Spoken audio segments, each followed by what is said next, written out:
welcome to the Tech Therapy Podcast. I'm your host, BJ Hamaker, the CMO of Nucleus. Tech Therapy is here to save you from busy work so you can focus on what's fulfilling and profitable. Stick around to the end of the show. We'll reveal how you can be our next guest in around 20 minutes. Let's go.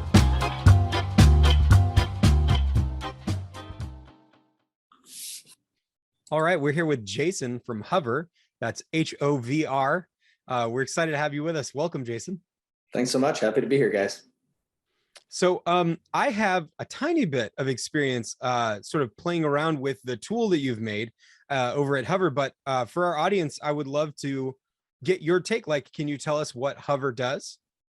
Absolutely, absolutely. So Hovr allows brands to deliver their great brand content directly to site visitors. So brands have a ton of content. There's no shortage of content. Instagram, YouTube, Spotify, they've got print, they've got audio, video, and it's disconnected from the journey of their website. And so what we allow you to do is actually, through just one snippet of JavaScript, be able to deliver brand content directly to the right site visitor at the right moment in their decision-making journey. And usually without actually editing any of the rest of the design of the page too, right? Because it's absolutely because it's hovering over the page. It's like a widget. Yeah, it hovers over your site. People hover over it to engage with it.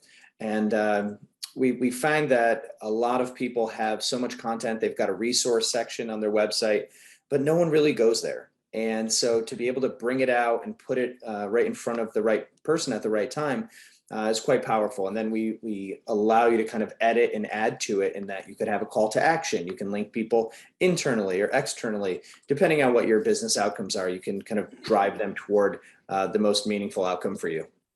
So I'm guessing that links to what you mean when you say at the right time, because you've said that a few times so far, but that's like a triple question mark for me. I'm like, what does he mean? What's the right time? So if you could explain that a little bit, I'd appreciate it. Absolutely. So you've probably heard content is king. Yeah. Okay, I'll bite, right? True. Yeah, content is king. But content is almost always out of context. Mm-hmm. What I mean by that is you know, if you have a list of videos, that's content, but it's completely out of context. So content out of context is essentially entertainment. But content in the right context would lead someone to a purchasing decision or a desired outcome. And so it's really about giving me the exact information that I might need exactly when I need it. There's a stat out there that says most of the time, people need 3 to 5 pieces of content before they'll engage with a sale. Well, what if I could deliver that right piece of content? The right content at the right time in the right medium as well. If you'd like, I can actually show you just one example of the absolutely. Right time. I think that'd be cool, because this is in the realm of like advertainment, edutainment, and we've been researching a lot recently about the offer strategy and stuff. And the whole point is that if you do present the right offer to the right person at the right time, then it's going to be the right sale every time. But yeah, absolutely. Yeah. And it might not be the right offer for us. We're not an advertising platform. So we're not offering, we're putting the right piece of content right in front of you as you go to make decisions. So you feel like you're making the decisions. We're just giving you the exact piece of content that might help you on that journey. So here I have Food Network. I'm scrolling. And let's say when I need to begin chopping, right? I get a knife skills video right here. So I go, oh, okay, well, I was just on this recipe. I was just about to need to start chopping. Here, the only knife scope. What's that? That's really smooth. Yeah. And so it becomes, I think we have one here for, let's see, right here. So in Dick's Clothing and Sporting Goods, this is something we call breadcrumbs. It's not going to pop out from the side, but let's say management decided that these stationary bikes, people aren't really buying them a lot because they think they're hard to assemble. So we've dropped a breadcrumb here, which is a YouTube video that essentially will launch out when I need it to show me how easy assembly is of these bikes. So I go, this is the right content, right in line with what I want to do. What did that look like before you hovered over it? It's this little icon. Yeah. That's Yeah. awesome. And it looks like this little like amorphous icon. It catches your eye. And dropping a breadcrumb is super easy. And we pull in from these different sources as well. So let's say I'm the admin at Allbirds. I click a breadcrumb. I just drag it to wherever I want. And a glass window pops up and my media sources come in. So pull in from YouTube, Instagram Live. In this case, I'm going to check out what's going on in our TikTok. I look at these different collections. I select this one. I say, you know what? Let's give it a CTA. And then let's have this thing expire in 45 minutes. But you know what? If it's really performing, keep it live. Hey, PJ, look. And then open that menu again. If you What's that? Open that context menu again. Yeah. What do you want me to look at? You can see his screen, right? Yeah. Yeah. Just the fact that you can customize the time, how long that breadcrumb shows up on the page, Dude. when it Yeah, so after it shows up, and then just keep it on the page if they engage with it. Yeah, Okay. so I want to run this thing. It's Yeah. performing on our TikTok page, but maybe it doesn't perform here. So I want it to self-destruct in 45 minutes, but keep it live if things are rolling. And then after I'm done, now this TikTok, this TikTok on Allbirds is live. I hover over it to get a thumbnail preview and a deep click. And now I'm seeing this influencer on TikTok talking about this sweater, and that might make me want to purchase it even more. Man, okay. So the cool thing about hyperlinks is that it's contextual information that is accessible, but this is like the next evolution of hyperlinks. Yeah, this is very much like customizable web. And yeah. Can you put a tracking code on it? Like if they engage? Yeah, you can put anything. There's so many different ways to do this. And, we did the same thing here for Nordstrom. That breadcrumbs makes it so capable, especially compared to like what you've had over time. This is really, really powerful. So that's the idea is eventually we want to get to the point where we want to build our own AI machine learning algorithm custom that will be able to get smarter over time. So when you come on the page and you're looking, you might get one piece of content because you like to read, or because I like social proof, or because VJ likes to listen. And so you can listen to live audio while you browse the page. You can catch me in the beginning with a push notification. You go on Lakers.com, you get a push notification. Hey, LeBron James, the GM, are going live in 5 minutes talking about the upcoming NBA draft needs. Tune in now. Custom QR codes to like link to your phone and tell you to go to different apps and stuff like that. Like, yeah. We don't have that yet, but that sounds okay. good. But a QR code is actually just an image. You do have images, don't you? QR code is just a very simple. Yeah, and the thumbnail image could be in the push notification, like listen to this on your phone, so we can get you to listen then. Yeah, that's a great idea. Right. Yeah, we want to know more like the devices that our customers are using. It's that, or enter your phone number, even easier than a QR, because then you actually capture their number. We'll text you a link. That's smarter, easier. Dang, man. You gotta open their camera as opposed to the phone number they just have in their mind. Yep. So this is pretty innovative. I mean, I would never have thought, well, what's the next evolution of the hyperlink, which probably wasn't the idea you had anyway. So I'd like to know, like, what evolved into this? Like, how did you get from, what was an earlier evolution that's turned into this? Yeah, well, I don't think looking back that we could have ever imagined we would be in this space. To be honest with you. So because it didn't exist. So how are you going to imagine that?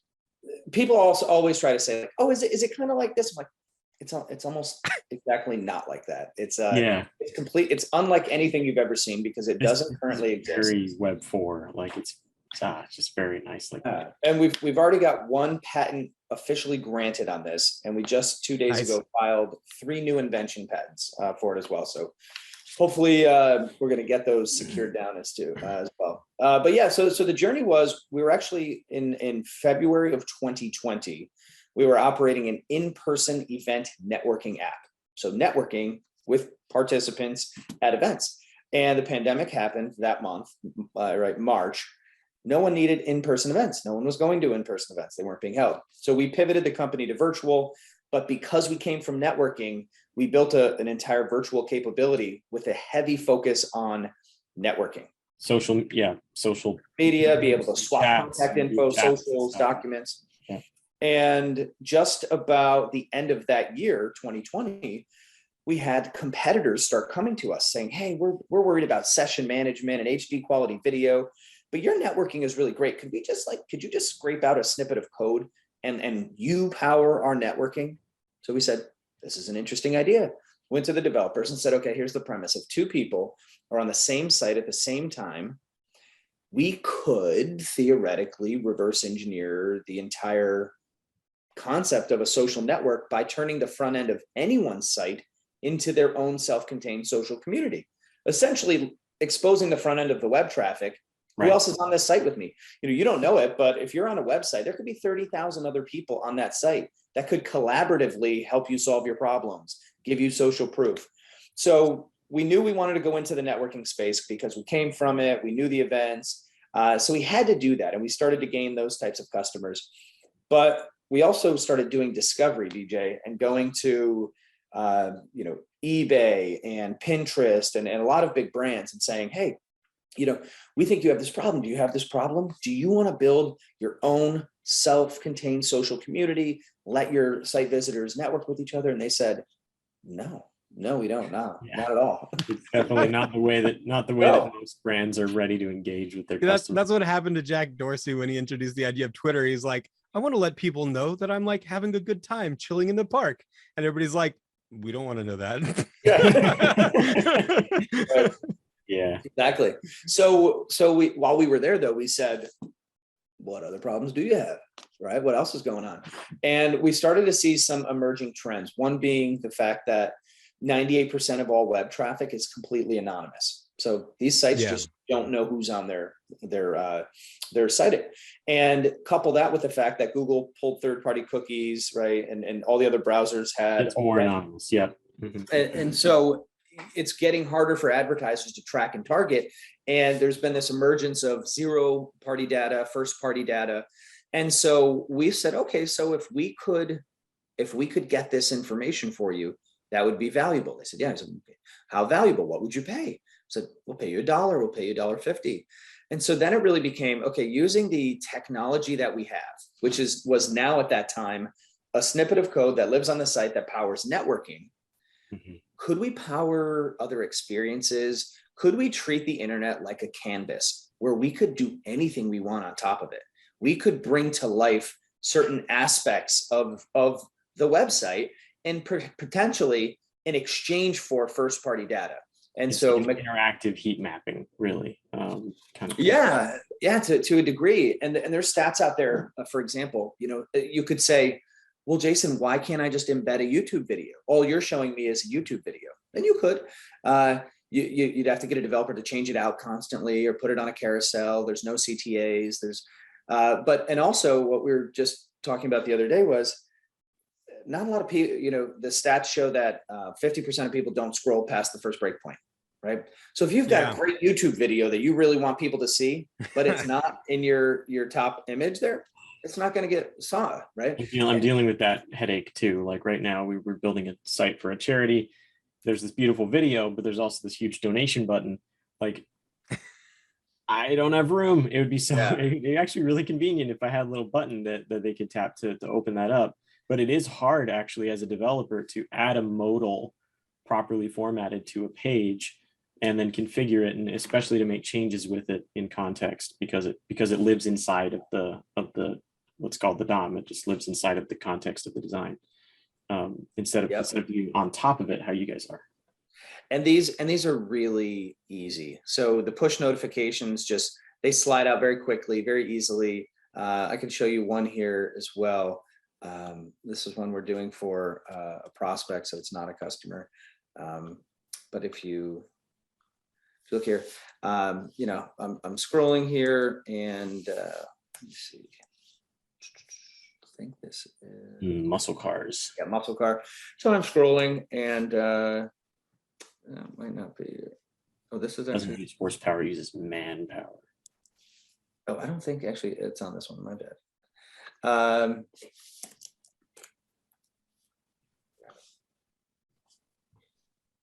So the videos slide out, and you don't have to choose between some of these other pieces. You don't have to choose between going to the bottom and finding this, right? I'm scrolling in line. Hey, top 5 must-have upgrades. Start listening now. So now this is actually a brand cast. This is audio. This is live audio of them while I'm surfing their site. Than like a pop out of a link that takes you off site, like you interrupts the flow of what you're trying to achieve, which is digest the page. Exactly. But if I wanted to attach that to an element on the site, like it doesn't have to be in the bottom corner like that. You were showing me that I can drop breadcrumbs anywhere on the page. Exactly. Like sticker in this rendition, you can have it as a fixed home space where it would actually house your entire content library. But I'm listening to audio now, and when I hover over it, I can join the live chat. I can click this CTA. Let me go up here and show you a different flow really quickly. We could put one on the Tech Therapy podcast. So here I watch, I can see the product details. I can add straight to my cart. So I'm being engaged with reference.com. We just went live with them. This is their hover. And you can say, I want to discover, I want to watch, I want to listen, and we'll show you different clips. And then when you go to a certain extension, such as let's say worldview, and I'm scrolling here, I get a push notification. How indigenous knowledge could help fight climate change. Click into it. I've seen some rudimentary attempts at this before. I scrolled down to a certain place and it might just be HTML5 or it might be JavaScript. Something pops out. It's relevant. I'm like, oh, good design, guys.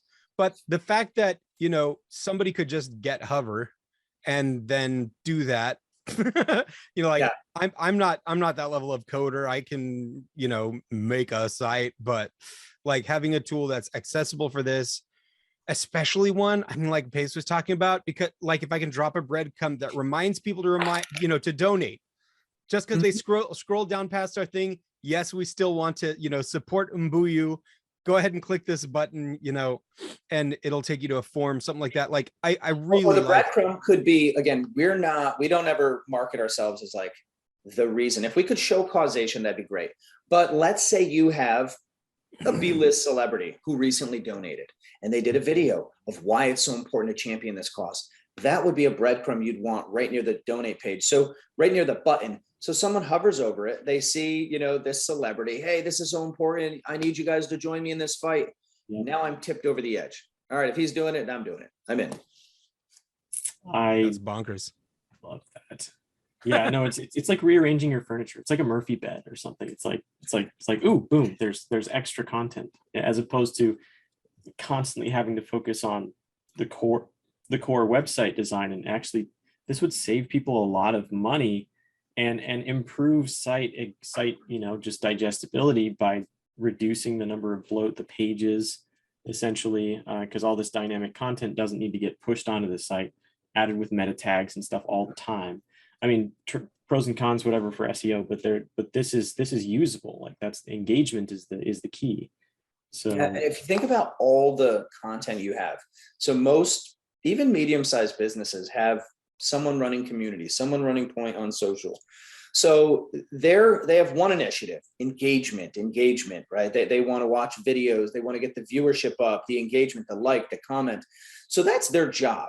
But they don't really talk to the people on the site who run the site to sell. And there's a disconnect there because social ends up being a repository of engaging stuff, totally out of context. Yeah, if it's you dead are already. Able to infuse your high-performing content in the flow of buying your product, that is extremely valuable. Cool. Well, so bring it out of the silos of the YouTube, bring it out of the silos of Instagram, and put it where it deserves to be, which is in line and really in front of the customer in their decision-making journey. Yeah. Yeah, that's hip. I mean, I was just talking to a chief engagement officer yesterday about like how to get his, his information up. Amusingly, he has way more traffic on his website than he has like on any of his socials.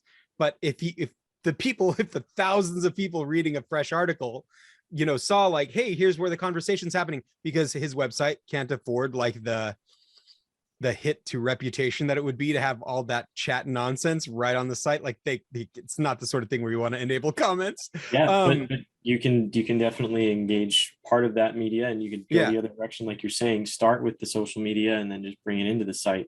Yeah. and they can engage with it a little bit. And if they want to click out to it, they can see that they can see the There's a content. time and a place for a lot of this. Like Yeah. anything on, so it's legal. Anything on YouTube that has a share embed link, you can grab. So we have one customer who sells abrasives, sandpapers, adhesives. Someone, and I didn't realize there was this much content out here for builders and people that are using tools, different types of tools. Someone did a sandpaper showdown, totally independent review, but it happens to agree with the sandpaper he sells. Nice. Put the video up, put it on that page. It pushes. It's like, hey guys, it's Brian. Got this great sandpaper showdown today. I'm going to test out now product tutorials, customer reviews right on the site, right when you need them most. The e-commerce potential is really high. I'm thinking about this other guy we've been speaking with, who's he's like this chocolate connoisseur, and he does like reviews. Yeah. And it'd just be so convenient, obviously if you go to a specific page for like some review that he's got, he could pop out like, here's the YouTube video I did this review on, like, or here's a link directly to this other, store's website.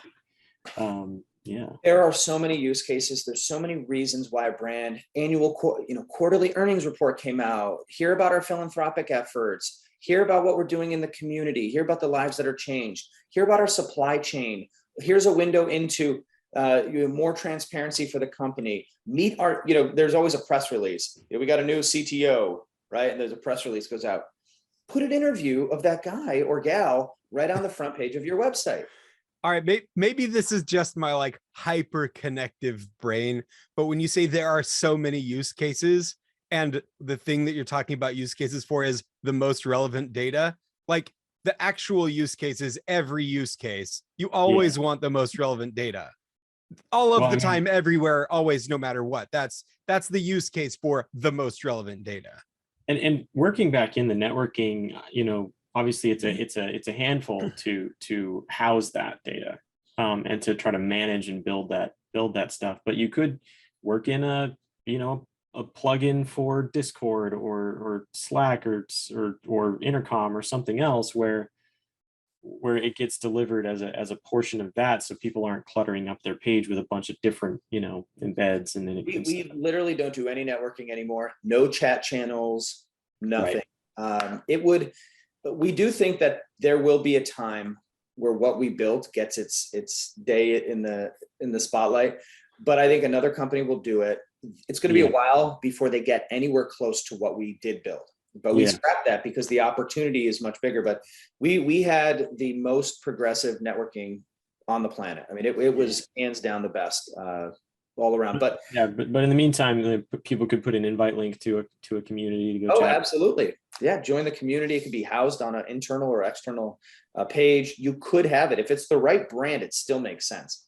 If there's somewhere on the page, they click on something that shows they want to be engaged with or they hover over like, oh, feedback or contact us. Ooh, that's nice. It's like, well, instead of sending us an email, why don't you just chat with us right now? Yeah. That'd be amazing. So you've got some pretty solid momentum. Your rate of change also seems a little fast, so it might be hard to predict where you're headed, but where would you like to go, say, in the next 2 to 5 years with this? We feel like there's a large opportunity. It's the wild, wild west, as far as I'm concerned, with what else could you do on top of a website, right? Thinking about a website, not just as this digital thing, this virtual thing, but for example, COVID showed us that people want to connect in this way. We're on Zoom right now. We don't have to physically go anywhere.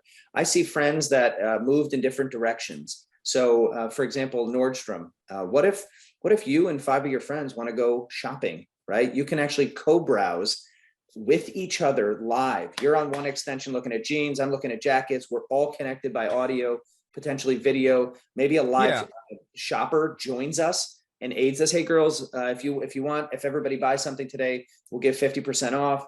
The social aspect of influencers coming on and hosting small intimate gatherings on top of the website as if they had their own room in Nordstrom, the physical location as well. Dabbling more in communities as opposed to like, networking to find people or something like that. But that's really, really interesting because you could do all kinds of fun things. Now I'm thinking of And this you're other hovering on top of the site, yeah. and you could, you can move throughout social and back. So you could go on Instagram and say, hey, the 15 people that join me right now are going to join me on Nordstrom. That's where we're going. Here's the link. This is my room. You think about influencers have their core social. So I'm on TikTok or I'm on Instagram. They probably are on a lot, but they don't have a home base. And it would be an interesting concept to have influencers have a home base, have an interchange, an exchange really, where every brand puts out what they would give to an influencer. I'll give you 10% if you can sell anything. And so I can create spaces on top of anyone's website for me and my followers to engage, for me to push this deal. So we see what we're doing right now with content delivery as one aspect, but we could really have an entire house kind of this with many, many rooms hovering on top of websites in the future. So it would be like, it could be like a live commission junction sort of situation. It just lowers the friction. An influencer could go live on their preferred platform, on Twitch or TikTok or YouTube or something, or Facebook, and then they could say, and if they're doing a brand deal for a specific brand, they could say, I'm going to go live on their website. Yeah. And then they're just streaming. Well, you launch a Chrome extension and it shows you the top percentages offered. So it's market rate. Hey, Nike is offering 25% today. I'm definitely hitting a video on there today. Or, all the way down to like only 3%. I was there yesterday because they offered 15% commissions, but they're offering 30% today. I'm definitely bringing it over there. And even the micro influencers, we don't have to sign a contract. We don't have to do a co-branded piece. I can just bring my traffic to where you are because you've offered something valuable to me. And I'm going to bring my traffic over for today and highlight the products that you want me to highlight. Now, this is a niche use case I just thought of too, but like you could, as a site designer or digital marketer or something, you could talk to a prospect, you know their name, their website already, meet up with them and say, download this Chrome extension real quick, and then just go to your website and I'll walk you through this. And I will draw on the screen and show you what you should change and add some notes. Like, you know what I mean? Like that's a little funky. You get to really control somebody's screen without having to do the more laborious stuff of like messing with the the dev tools and things. Yeah. Ooh. So there's so much to be done, but content delivery, if we can get the machine learning to the point where it truly is delivering the right content to the right person in the right medium at the right moment in their decision making, then I think we'll have something special. You're building like an internet on top of the internet almost. Could be. And it's right a little bit like an AR layer. Yeah, it's like an AR layer. Yeah. So if you guys too, you mentioned some clients that you think this might be good for. So we just released a new initiative, 50 deals in 50 days. So we're trying to get 50 new customers in 50 days and unearthing, turning over every rock. And we lowered the price. This for some of our customers will be $10,000 a month. Everyone that comes in this 50 deals in 50 days is $2,000 a month. Unlimited content, unlimited live brandcast. So you can go live on top of your website as well. Push notifications, analytics, everything. So if you happen to know, yeah, no, I'm thinking about that right now, because like I actually have previous subscription, and I'm very curious because I haven't touched any of these brand new features, which are pretty amazing. Yeah. And we're at the same time thinking of definitely in less than 50 days launching something that would be similar, a brand deal. Or not brand, but where are these going to live? Management incubator type service where we help people with their technology. And this would be just a really great, integration for their marketing. Yeah. Where are these things going to live? As far as where's the plugin going to live? Like what we're doing right now, the tech therapy is. These podcasts, they're going to go out on a number of platforms. Okay. They will be released on YouTube. That's one place that we're sure they're going to go out. You'll see the links on Facebook and on LinkedIn, Twitter, and what was the other one? Yeah, Instagram. If you go to our homepage, there are a bunch of different ones that we have logos for that are But the podcasts, these are we're getting like 10 recorded before wow. they're released. So yours Gotcha. will probably go out in 1 or 2 weeks. So it may be video, but it could also be audio. You're saying put this up on like Apple. People will be able to hear it on audio. I Correct, yeah. think Spotify might have some like I a believe minimum. Apple and Spotify among all you know, a bunch of other top 10s too. This is how easy it is to load these up, you guys. You hit upload brandcast, embed that little file. You don't have to put in the description, the thumbnail image, anything. We pull it all in for you, and then you just upload.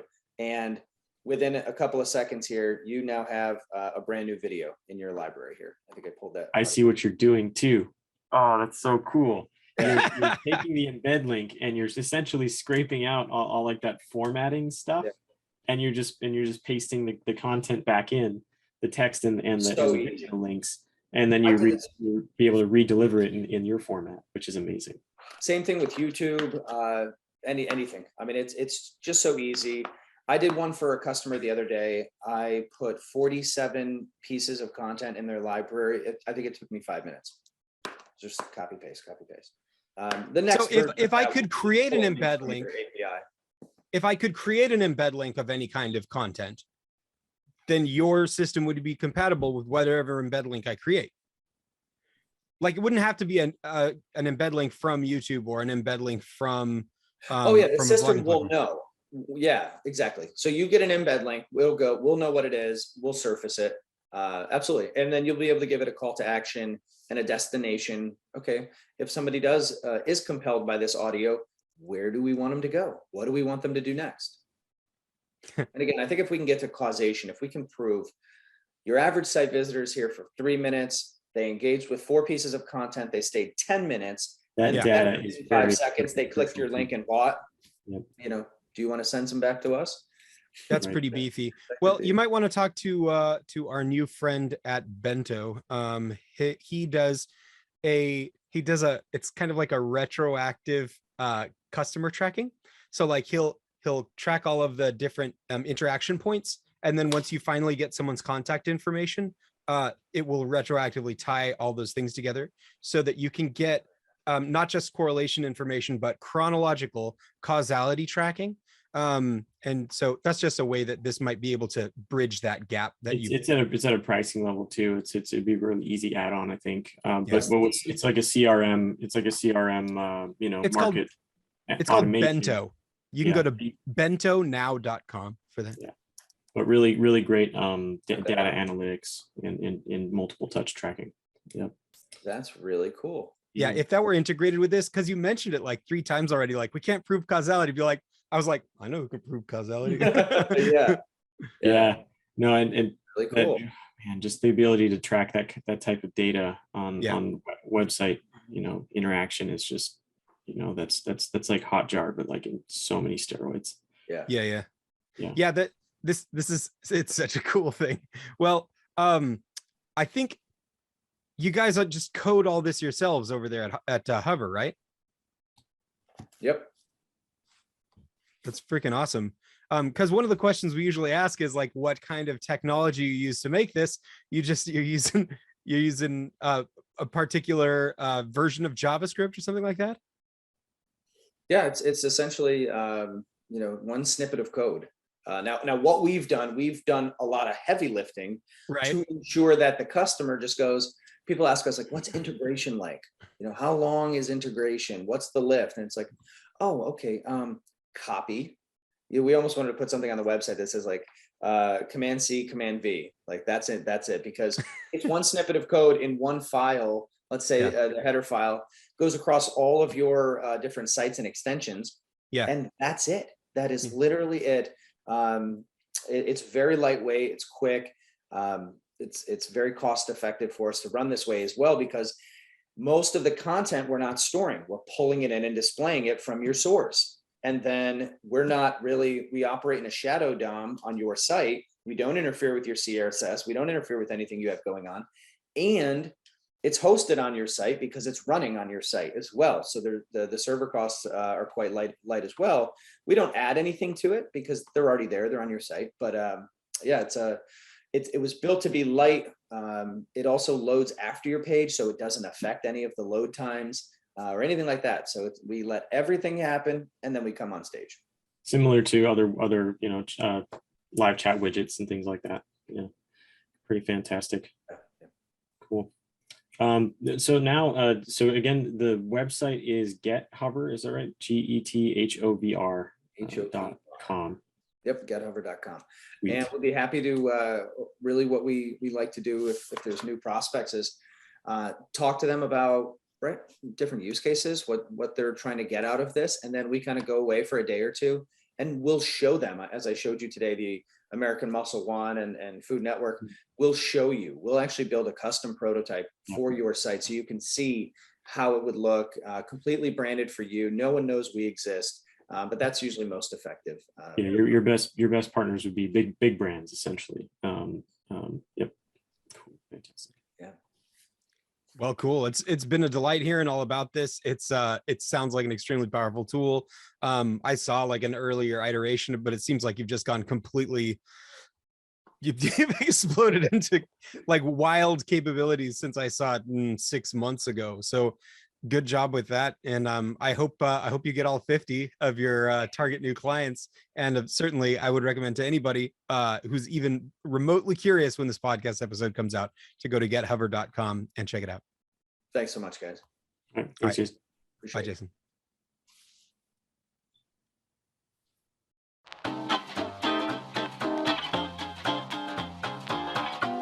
BJ Hamaker here. Thanks for listening to the Tech Therapy Podcast.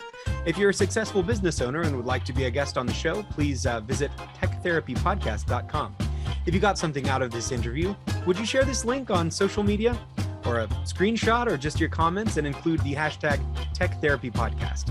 If you know someone who would be a great guest, tag them on social media and let them know about the show. And remember to use our hashtag TechTherapyPodcast. I love seeing your posts and your guest suggestions. We are regularly putting out new content, so please make sure you don't miss anything by hitting subscribe. Your thumbs up, your ratings, your reviews, your comments, they go a long way to promote the show in the algorithms. So please go ahead and, give us a nice comment or review the podcast. If you want to know more, please go to techtherapypodcast.com or follow the show on LinkedIn, Facebook, and Instagram. We're on Instagram, we're at Tech Therapy Podcast. Thank you for listening. We appreciate your time, and we'll see you next time.